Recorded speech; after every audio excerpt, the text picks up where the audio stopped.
Tentang apa judulnya Bahari? Tradisi gitar klasik Lampung Pepadun yang dalam struktur musikal, yaitu struktur musikal, nilai budaya dan dalam pelestariannya, Pak. Oke. Nah, pertama, kenapa Bahari mengambil topik ini? Apa latar belakangnya apa? Karena ini, Pak, kalau alasan Bahari mengambil judul ini sendiri karena yang pertama dia itu Bahari suka mengulik tentang gitar klasik Lampung, Pak. Nah, sama juga yang Bahari tujuin ini kan di Menggala, Pak, di Tulang Bawang, di tempat Bahari sendiri, Pak. Yang kebetulan masih banyak masyarakat yang suka yang banyak suka dengan gitar petikan-petikannya, Pak, banyak yang melestarikannya juga, Pak. Oke.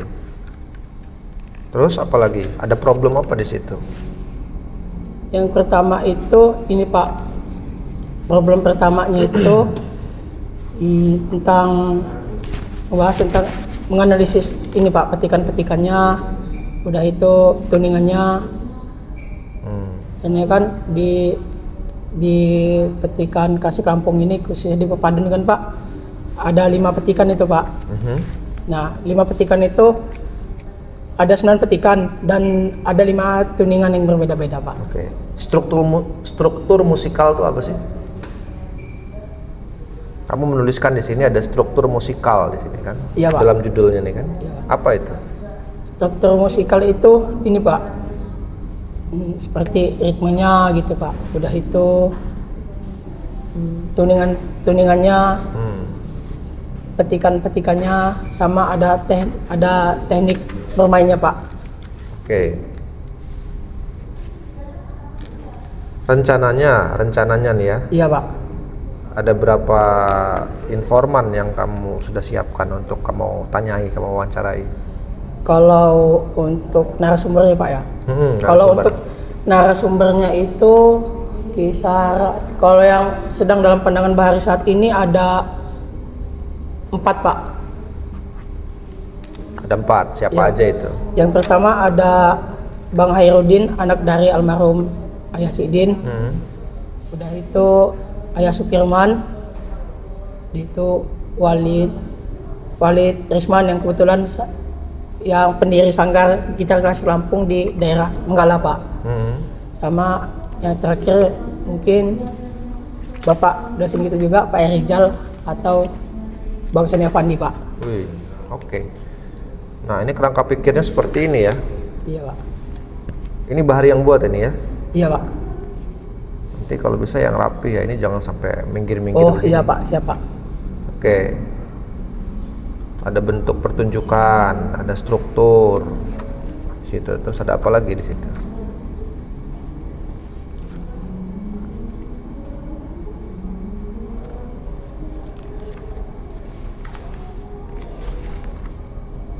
Penelitian ini rencananya penelitian apa? Kualitatif apa kuantitatif? Kualitatif, Pak. Karena makanya Bahari ngambil kualitatif ini karena dia penelitiannya dengan cara mengobservasi, mewawancara dan ini, Pak, apa itu mendokumentasikan, Pak. Oke, kamu menyebutkan di sini penelitian etnografi sebagai jenis penelitiannya. Maksudnya apa itu? Katanya kualitatif, kok etnografi?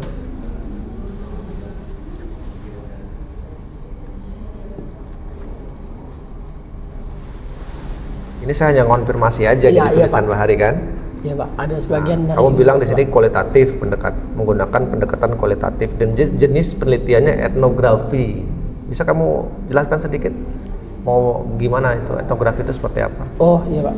Jadi ini kan musik yang udah Bahari teliti kan ini, Pak, tentang bisa dibilang etnomusikologi, Pak, ya.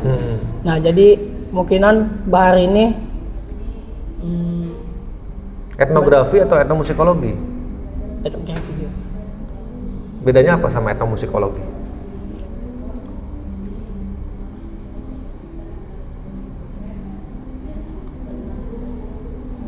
supaya nggak bingung ini kan, supaya nggak ketukar-tukar gitu. Iya Pak. Bahari menyebutkan etnografi, ada etnomusikologi juga gitu. Seperti apa itu?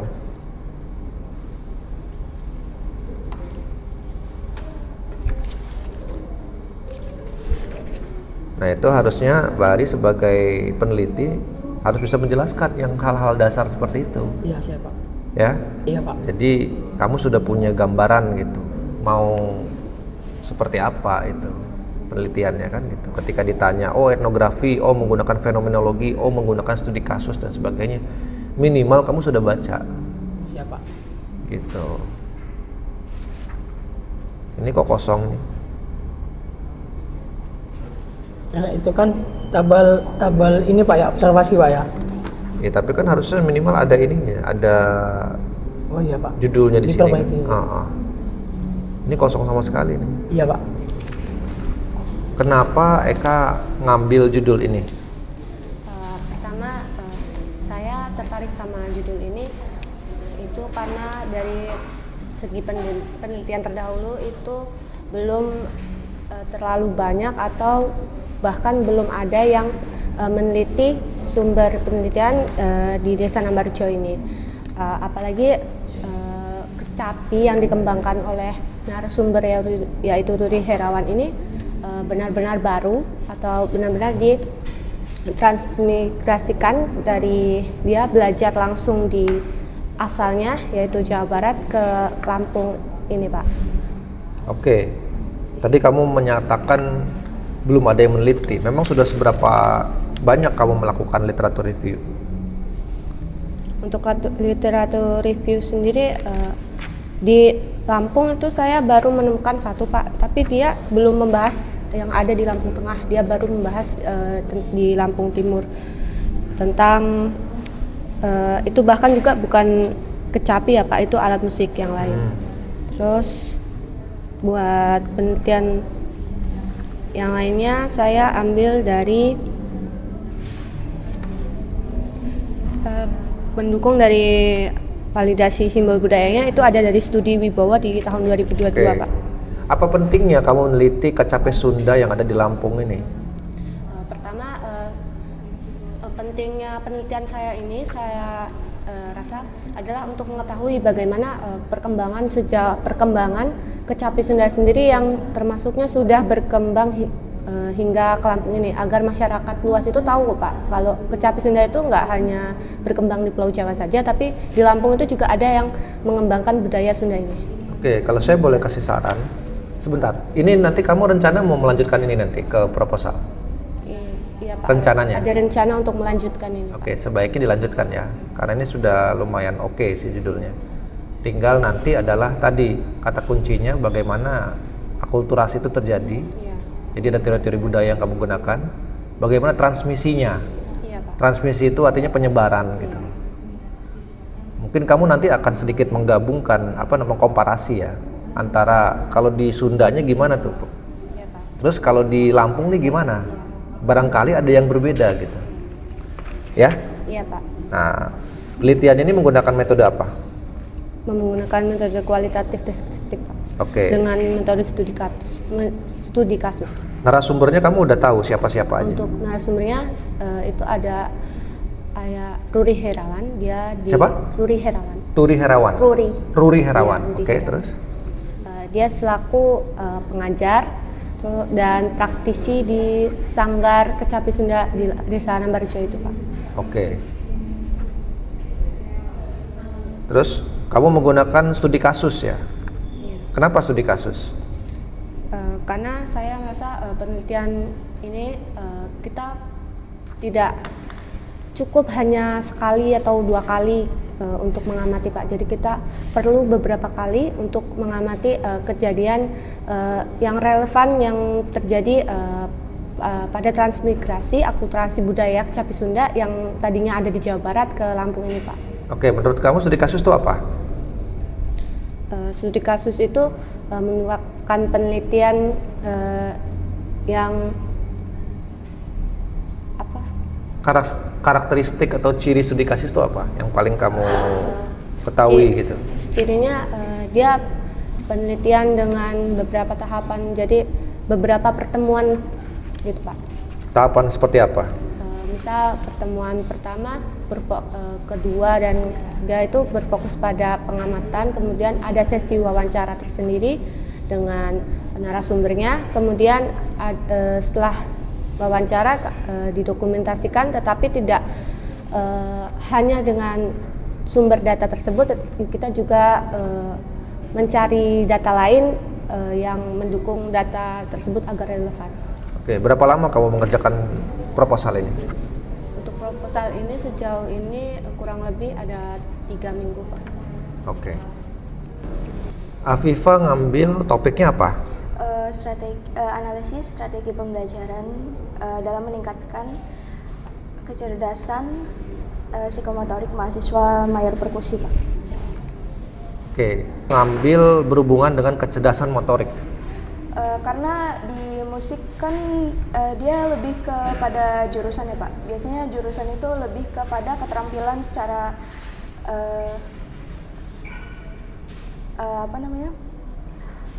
mengelola tubuh, apalagi di musik dalam hal pembelajaran instrumen mayor yang pasti keterampilan sangat dibutuhkan.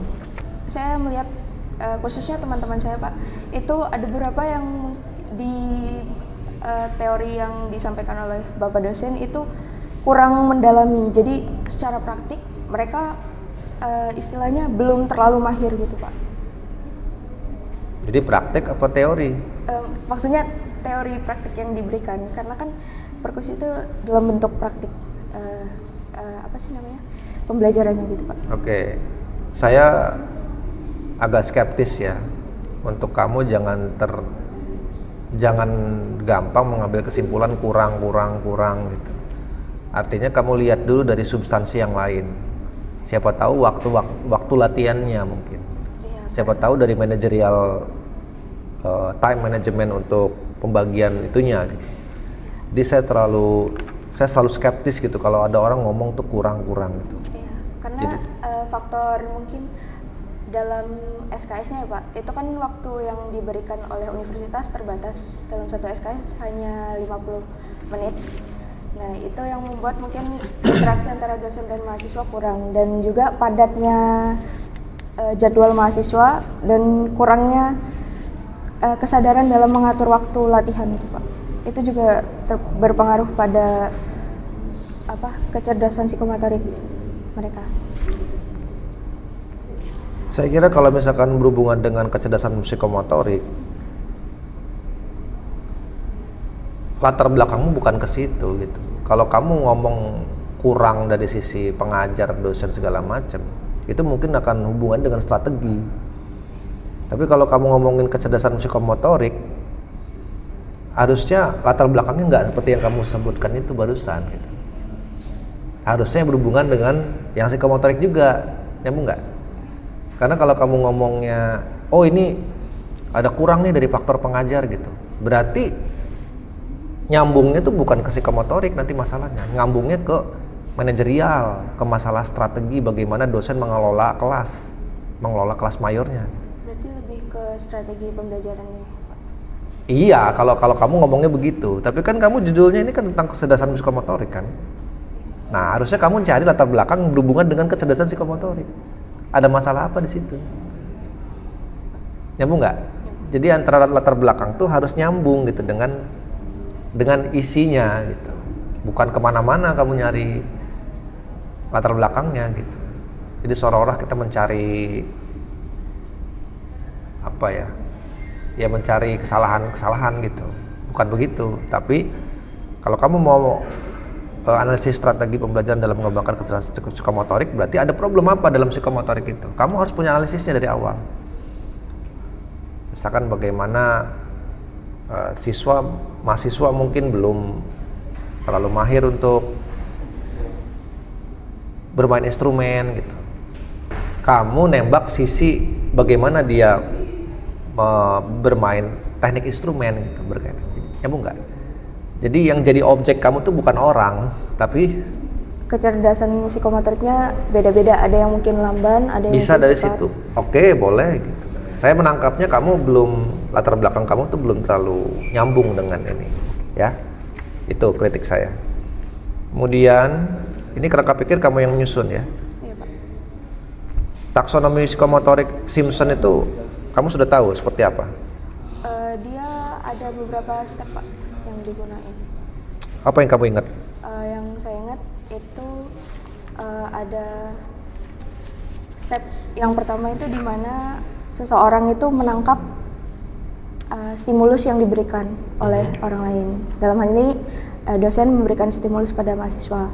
Kemudian mahasiswa itu percaya diri atau mengumpulkan keberanian untuk mencoba. Nah, setelah mengumpulkan keberanian untuk mencoba itu pastinya mahasiswa untuk itu mencoba stimulus yang diberikan, dan dalam percobaan itu kan tidak mungkin langsung bisa ya Pak. Nah, itu seiring berjalannya waktu nantinya si mahasiswa ini dapat secara lancar atau percaya diri melakukan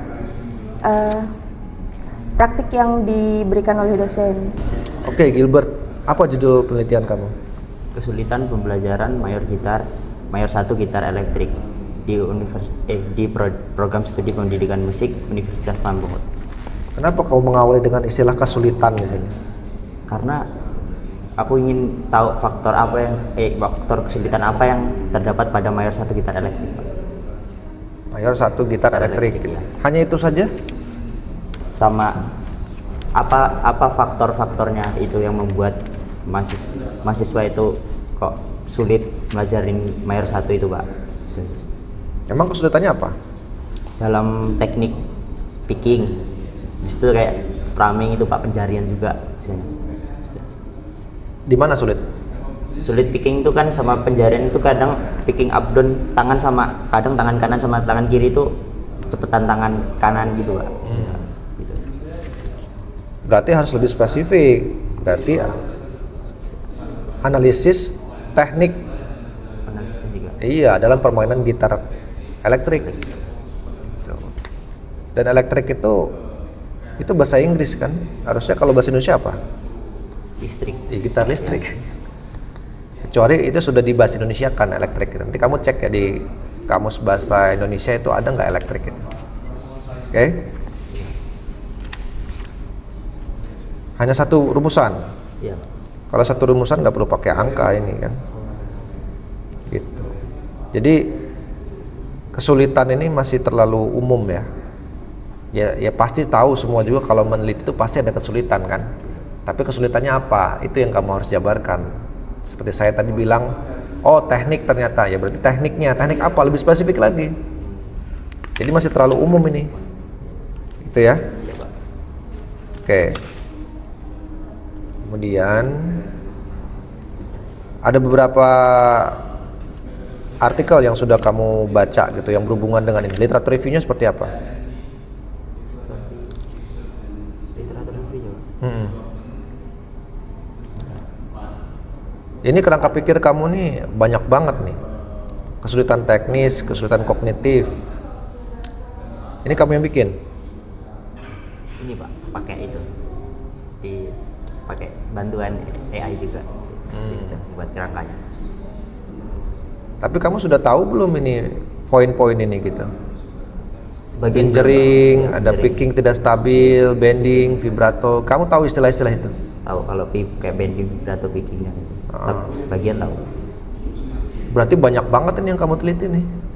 Yakin kamu mau teliti sebanyak ini? Ini kamu rencananya mau buat proposal kamu apa cuma sekedar tugas saja? Rencananya sih mau lanjut buat proposal, Pak. Nah, kalau mau lanjut ini saya sarankan jangan sebanyak ini. Terlalu banyak ini. Motivasinya juga, metodenya juga, fasilitas, wah semuanya aja kamu borong ini. Bisa 2 tahun kamu penelitian ini. Makanya logika itu perlu digunakan juga dalam kita menulis gitu ya. Jangan hanya pengen terlihat bagus, tapi dipikirkan secara logis, ini rasional nggak gitu. Ya. Terus kamu menggunakan metode apa di sini? Kualitatif. Ya kualitatifnya kan lebih spesifiknya apa gitu, kan ada spesifiknya.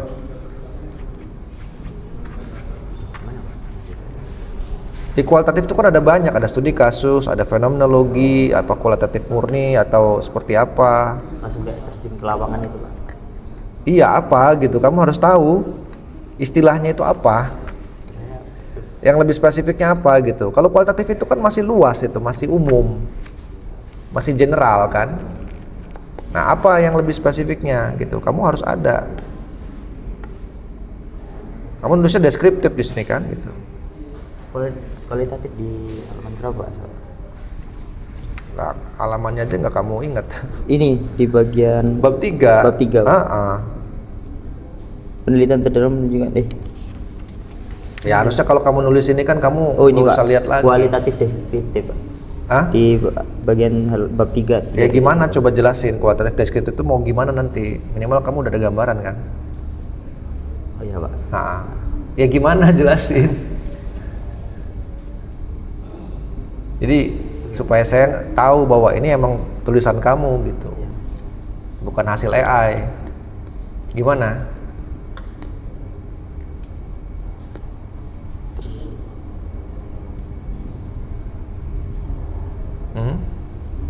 Secara ini Pak, yang menggambarkan itu kan Pak. Iya. Ini kamu pengerjaannya berapa lama ini? Sekitar ini Pak. Hah? Waktu itu 5 harian Pak. Saya hanya khawatir ini benar-benar tulisan kamu bukan gitu. Nanti akan ketahuan setelah dicek ya. Ini saya hanya ngecek standar biasa aja gitu, belum ngecek lebih dalam gitu. Ya. Tapi saya berharap kamu jujur mengerjakan ini dan itu betul-betul hasil dari pemikiran kamu. Cirinya apa? Kamu bisa menjelaskan. Itu cirinya orang berpikir itu kamu bisa menjelaskan, ya. Tapi kalau ini bukan hasil pengerjaan kamu pasti nggak bisa menjelaskan itu dengan baik. Oke? Ya, cukup ya. Judulmu apa? Strategi pembelajaran mayor 1 perkusi Pak di dalam prodi pendidikan musik. Oke. Apa problemnya di sini terkait dengan mayor perkusi? Mungkin yang pertama itu kan saya mayor perkusi juga ya Pak. Jadi saya pernah merasakan mayor itu saya ingin bisa mendeskripsikan aja Pak. Masalah itu bisa mendeskripsikan strategi yang digunakan oleh dosen saat mengajar mayor perkusi Pak. Problemnya apa? Hanya untuk deskripsikan doang mah ya biasa di situ. Tapi ya, kamu harus menemukan problem gitu. Ada masalah apa di situ? Oh, mungkin kan saya itu mayor perkusi itu merasakan seperti strategi pembelajaran yang ada di mayor perkusi itu yang diterapkan dosen itu hanya beberapa ya Pak yang terlihat. Mungkin saya di situ ada yang tidak saya lihat Pak, makanya saya ingin mengetahui itu Mas. Maksudnya tidak kamu lihat tuh gimana? Seperti kan dosen itu sering menggunakan metode demonstrasi aja Pak, demonstrasi saja seperti mencontohkannya langsung. Ya memang pasti perkusi demonstrasi itu emang Iya Pak, metode yang cuman mana? kan pasti ada metode yang lain Pak, seperti kayak kita di suruh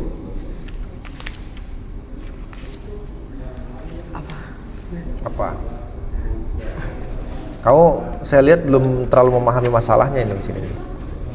Jadi baru ya neliti, yang penting kamu datang gitu kan, neliti udah, gitu kan. Kamu kan ngomongin strategi di sini kan. Nah, artinya ada problem apa di situ berkaitan dengan strategi misalkan?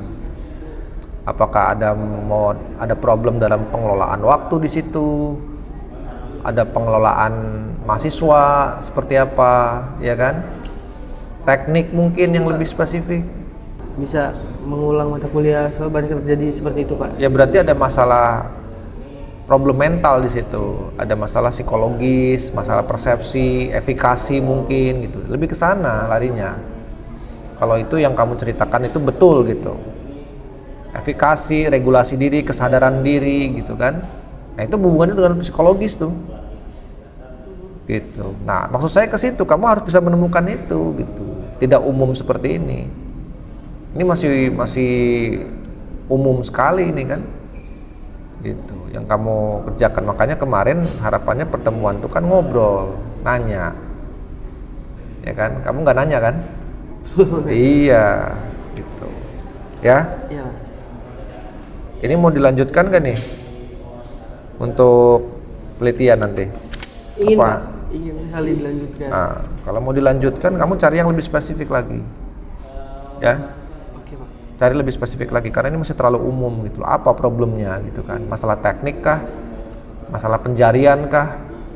Masalah membaca notasi kah gitu. Sama ada ini sih Pak, masalah kurangnya alat mungkin Pak dalam belajar main. Kalau alat itu bukan masalah itu, bukan masalah penelitian, itu terlalu general itu. Keseriusan dalam belajar main perkusi Pak, Nah, kalau keseriusan tadi berhubungan dengan mental tadi, psikologi itu Pak. psikologi itu. Tinggal kamu cari kata kuncinya apa nih yang bisa mewakili, apakah regulasi dirinya, efikasinya rendah misalkan. Ya kan? Cari apa itu efikasi, apa itu regulasi diri segala gitu. Pokoknya itu berhubungan dengan psikologi gitu. Kalau kamu mau ke situ larinya gitu. Ya? Iya Pak. Nyambung? Nyambung. Oke. Oke, Harol. Apa topik penelitianmu? Experiential learning Pak topiknya, Hah? tentang model pembelajaran paduan suara berbasis pengalaman, experiential learning. Experiential learning. Oke. Siapa tokohnya? David David Kolb. Selain David Kolb, kamu menemukan ada teori-teori lain tidak? ada Dewey konstruktivisme, ada Skops, Agak kenceng ngomong. ada Dewey, Aha. terus yang teori konstruktivisme itu Pak Oke. Skopski. Nah, pertama apa yang menjadikan dasar kamu meneliti ini itu? Rencananya kamu meneliti itu kenapa? Ada problem kan pasti di kepala kamu kan? Nah, silakan. Pertama kan saya lihat sosial media kan Pak, saya lihat perkembangan GNLC ini dalam setahun itu prestasinya banyak Pak. GNLC itu apa? Hah? GNLC itu apa? GNLC itu nama ininya, kelompoknya. GNLC Oke. itu Gitana Lampung Community. Oke. Nah, mereka ini udah banyak menorehkan prestasi lah, banyak di sosial media. Jadi saya ingin ingin mengulik lah pengalaman apa aja yang mereka udah dapatkan. Seperti itu Pak. Pengalaman mereka saat latihan, pengalaman mereka saat tampil, saat lomba, seperti itu Pak. Karena prestasinya itu. Iya, latihan Oke. bersama-sama. Selain daripada prestasi yang menjadikan dasar kamu, apalagi? Selain dari prestasi, mungkin kan kalau di paduan suara itu kan harus bekerja sama kan Pak, harus bisa ngeblend suara. Nah, saya mau mengulik bagaimana cara mereka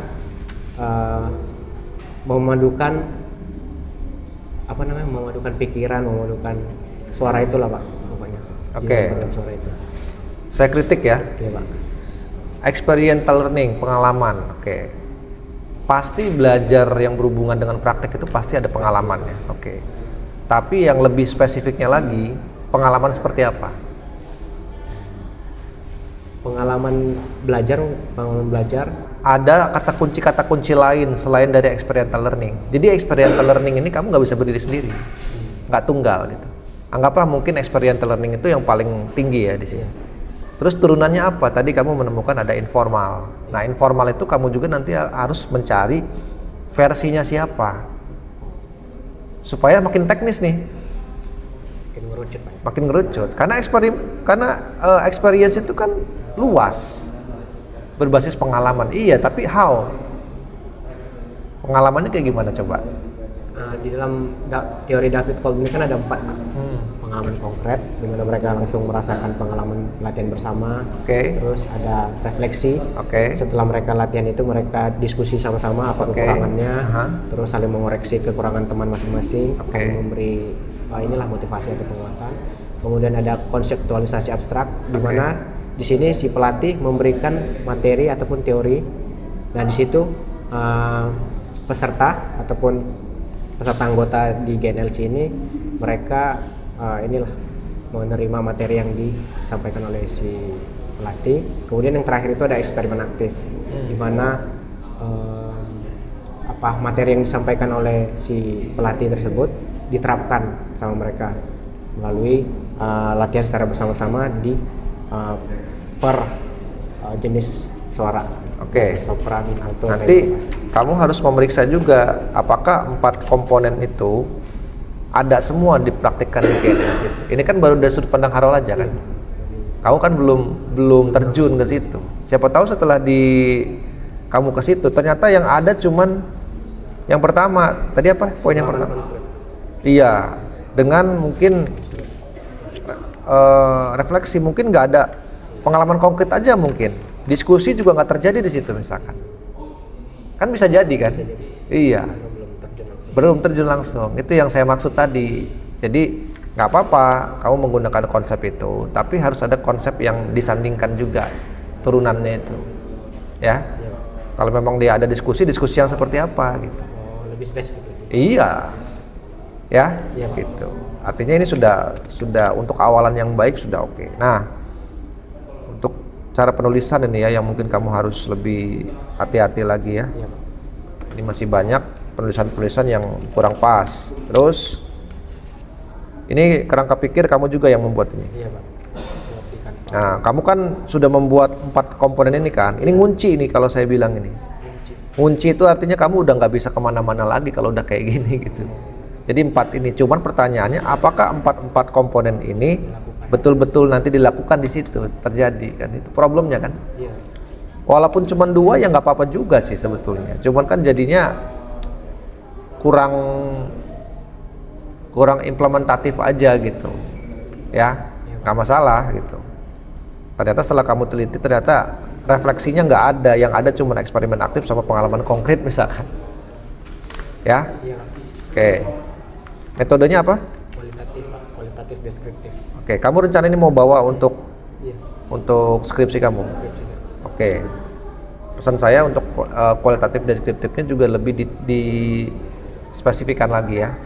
Karena kualitatif itu kan luas. Iya, salah satunya deskriptif, bisa juga studi kasus, bisa juga meta analisis, bisa juga menggunakan fenomenologi atau etnografi gitu. Siapa tahu ada yang lebih cocok. Makanya buku metodologi penelitiannya tolong dibaca lagi gitu. Supaya nanti kamu nggak sekedar ikut-ikutan. Paham?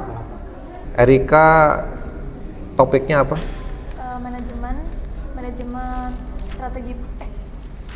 Manajemen pembelajaran ekstrakurikuler paduan suara di SMA Negeri 1 Kota Gajah Lampung Tengah, studi kualitatif.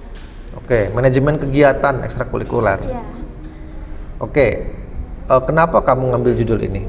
Topik? Karena aku ingin melihat ataupun bagaimana guru itu memanajemen, mengorganisasikan ataupun mengevaluasi proses pembelajaran pada paduan suara ini, Pak. Oke, manajemen itu apa sih? Manajemen itu pengelolaan.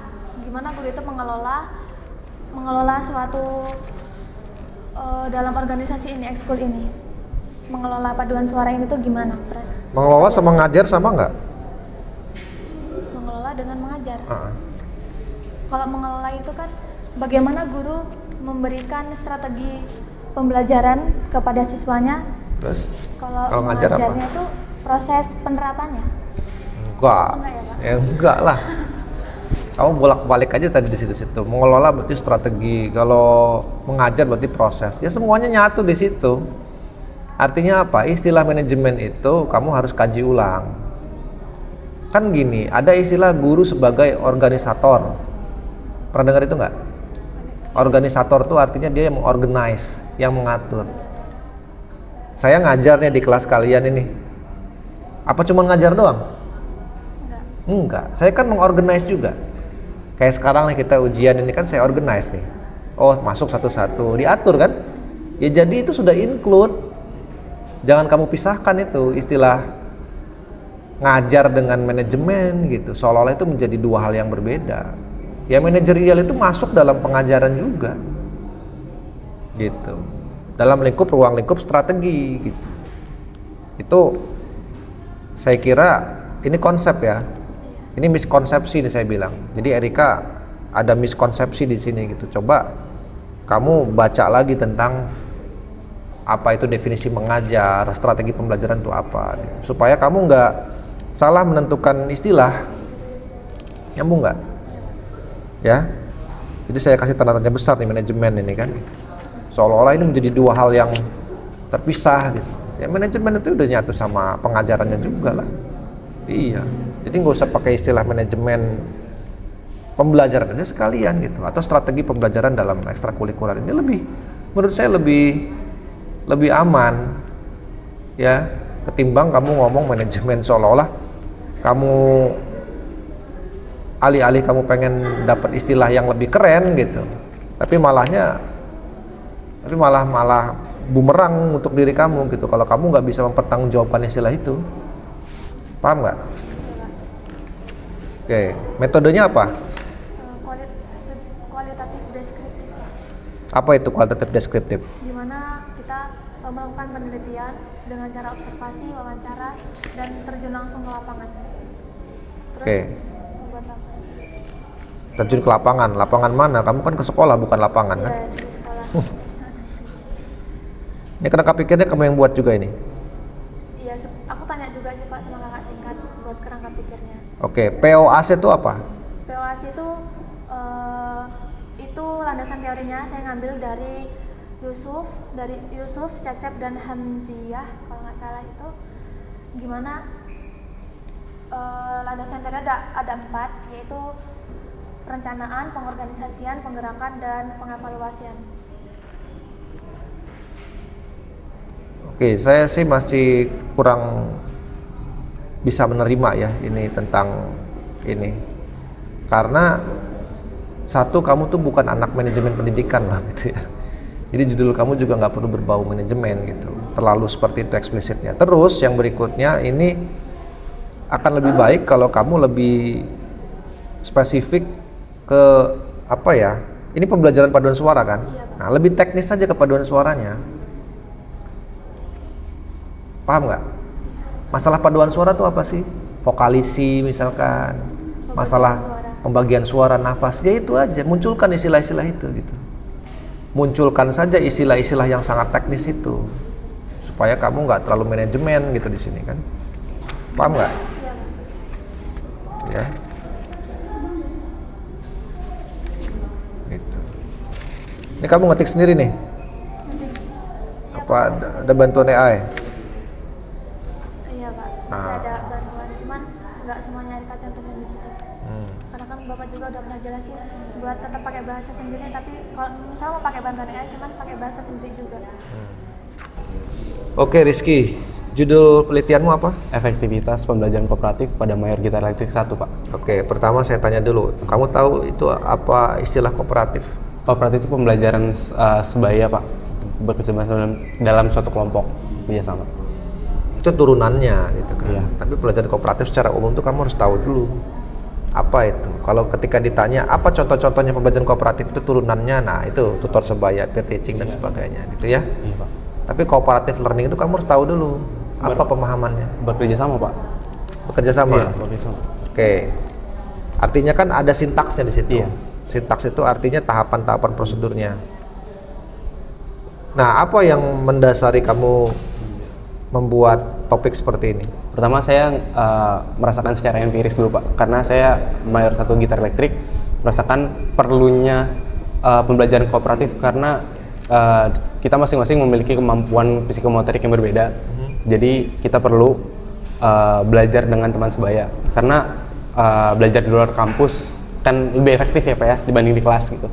Saya sempat ngerasain pembelajaran kooperatif bersama teman-teman mayor gitar elektrik itu lumayan efektif karena perbedaan kemampuan dan jam terbang dari anak-anak yang mayor gitar elektrik bisa memberikan pembelajaran juga pada saya gitu. Ini saya menemukan banyak kasus ya. Jadi seolah-olah ketika kita menemukan masalah itu, mencari masalah itu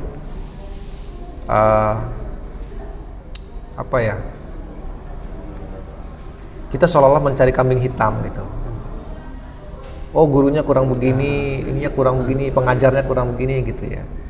Tapi yang saya ingin tekankan di sini adalah jangan terlalu dini gitu untuk mengambil kesimpulan bahwa itu kurang begitu gitu. Satu itu ya.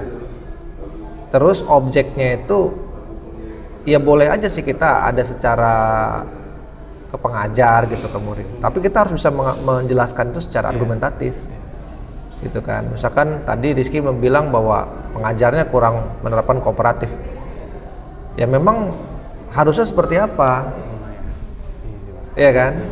Jangan kita bertindak seolah-olah kita jadi evaluator yang seolah-olah kita sudah tahu segalanya gitu. Nah, karena kita seorang peneliti, kita nggak boleh memberikan justifikasi itu di awal, nggak boleh. Seolah-olah kamu kayak jualan gitu. Kok ngajarnya nggak nerapin metode kooperatif, kan nggak begitu. Logikanya menurut saya itu terbalik gitu. Kamu nggak? Pak. Tapi yang harus dilihat itu adalah hal-hal teknis aja menurut saya.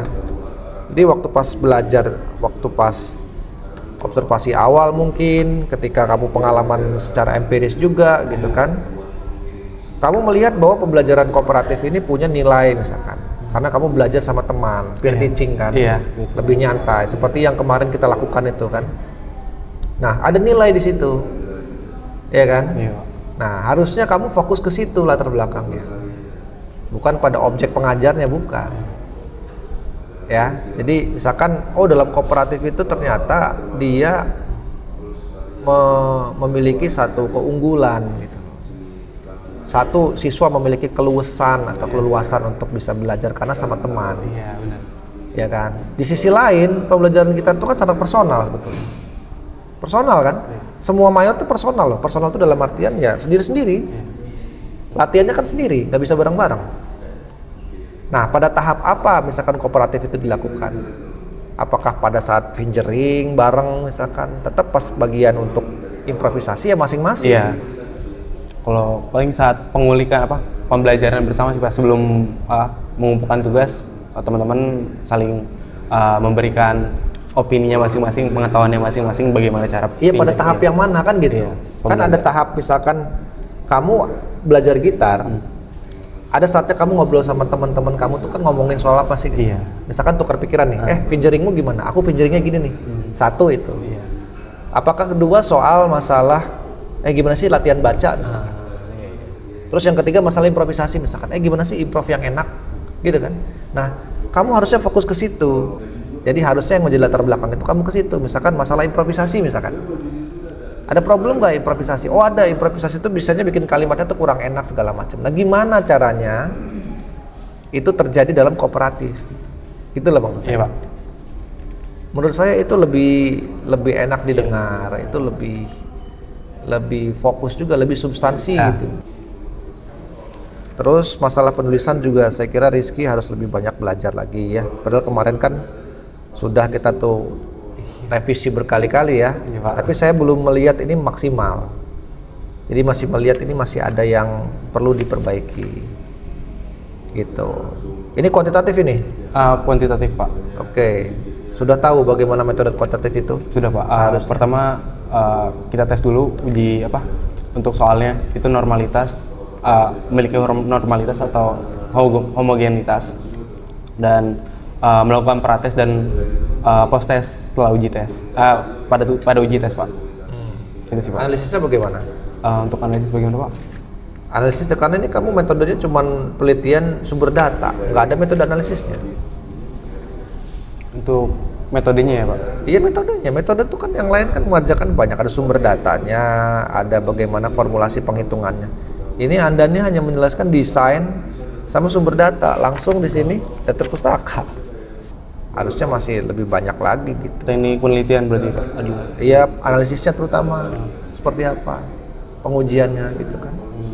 Tidak seperti ini gitu. Ya? Baik Pak. Oke. Cukup ya? Iya Pak.